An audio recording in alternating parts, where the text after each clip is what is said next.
welcome to this week's Reiki Healing Circle. We're going to do something a little bit different this week because the world has gone mad anyway. I know the world's mad anyway, but I think the world needs this week. So instead of doing the Reiki Healing Circle meditation, we're going to do a metta meditation. And metta means loving kindness in the Buddhist philosophy. And it is what the world needs. And I'm hoping that the more people that can do this, it will spread throughout the world, and those ripples of loving kindness will get to where it's needed most, so that we all start treating each other with compassion. And oddly enough, compassion is exactly what the angel card is for this week. I decided we were going to do a metta meditation instead of the Reiki Healing Circle over the weekend, but I drew the compassion card this morning, and I just think that it's very appropriate for what the intention of this particular Reiki Healing Circle is all about. So let's go find out what compassion means.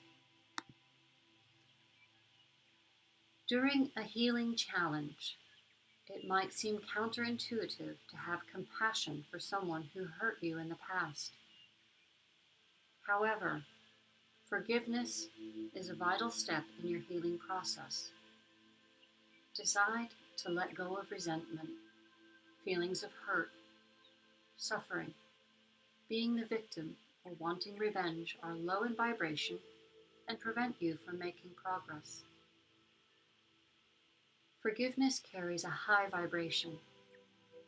Forgiving someone in your past will bring healing to you. You don't need to communicate an apology, forgiveness.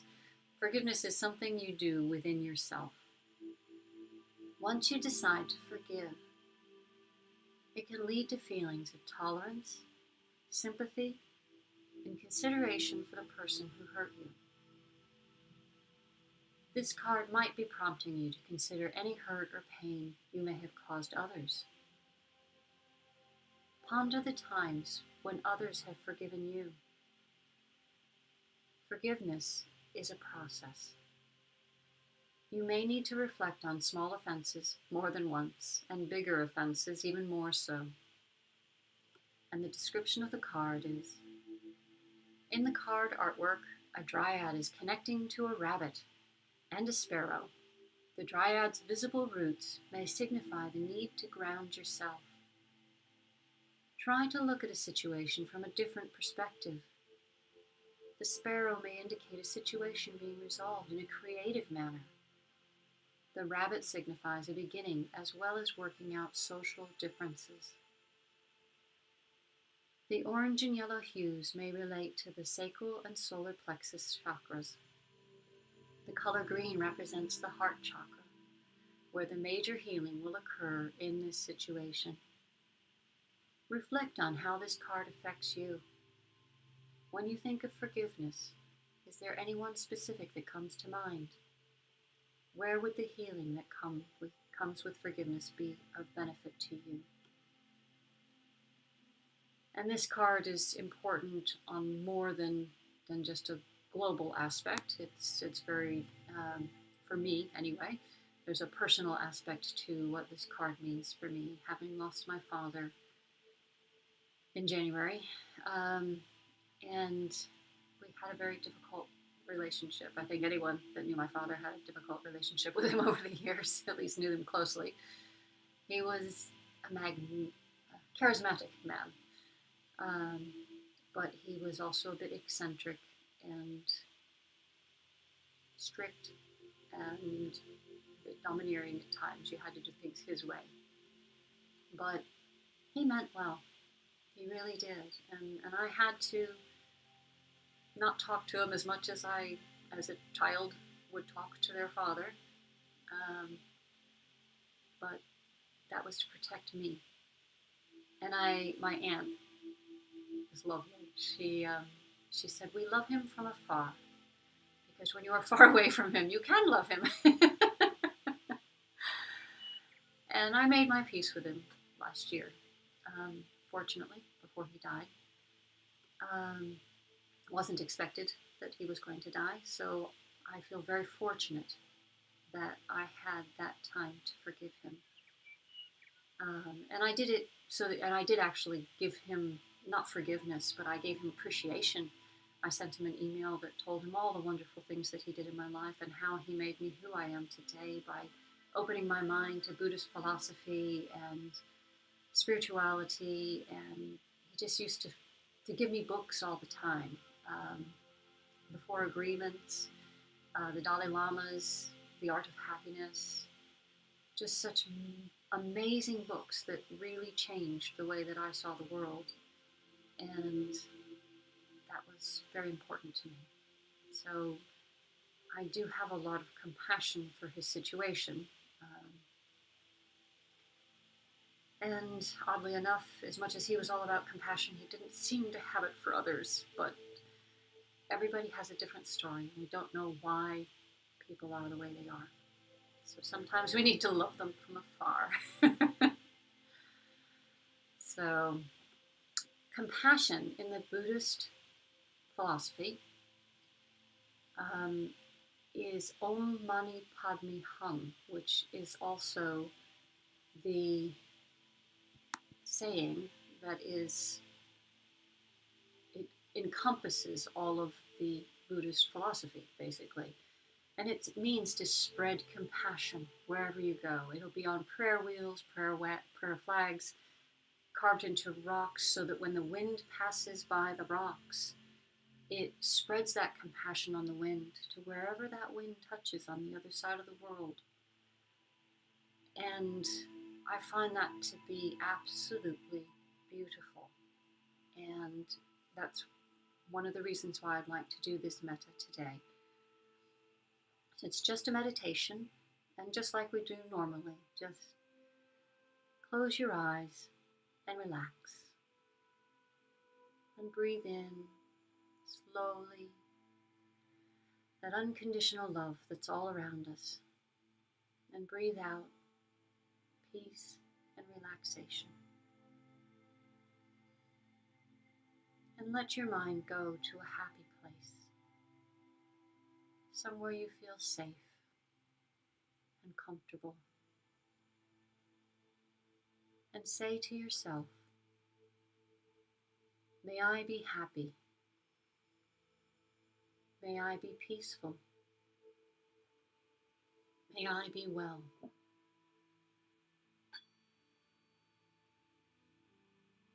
And breathe in that unconditional love, and breathe out peace and relaxation,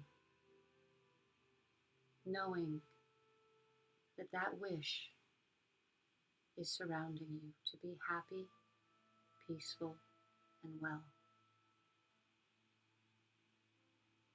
And now bring to mind a good friend, someone who makes you smile,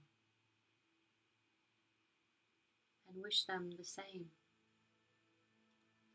May you be happy. May you be peaceful.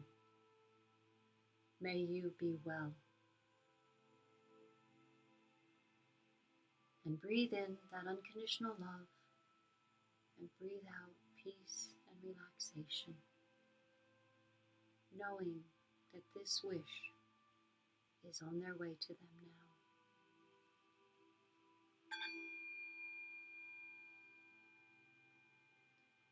So let this person go from your mind and bring to mind a neutral person, an acquaintance, someone you don't know very well, but someone that is neither here nor there, doesn't make you unhappy or happy. And wish them the same. May you be happy. May you be peaceful. May you be well. And breathe in the unconditional love all around you. And breathe out peace and relaxation, knowing that this wish is on their way to them.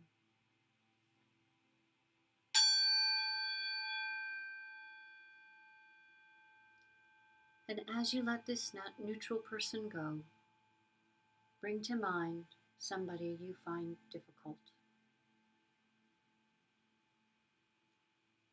and wish them the same. May you be happy. May you be peaceful. May you be well. And breathe in the unconditional love all around you. And breathe out peace and relaxation, knowing that this wish is on their way to them, for them to be happy, peaceful, and well.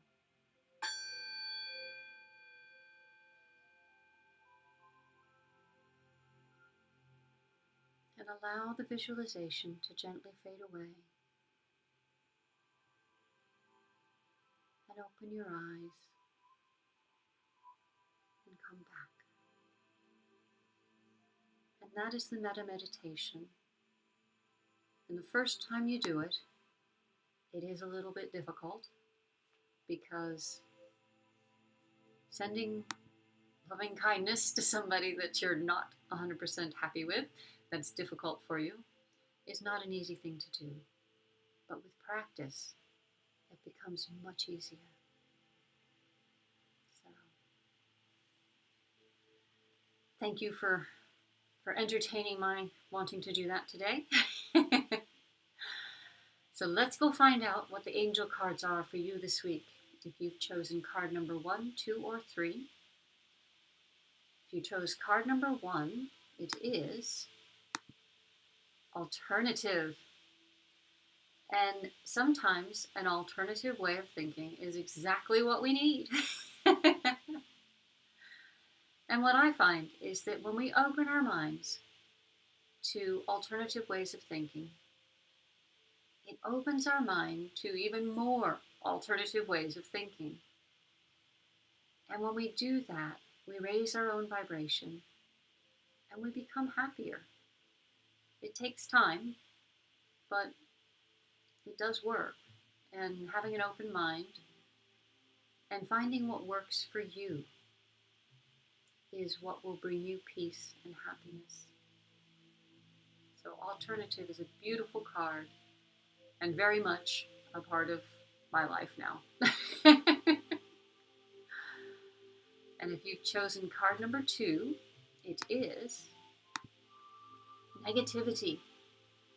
And we all suffer from this, especially with the news of the world right now.